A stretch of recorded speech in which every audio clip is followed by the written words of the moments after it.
கருணையே வடிவமான கலியுக அவதாரம் நீ.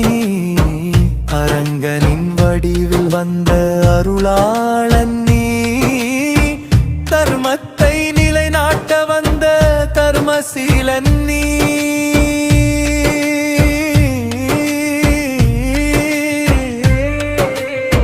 வாழும் வள்ளலின் வழித்தோன்றல் நீ.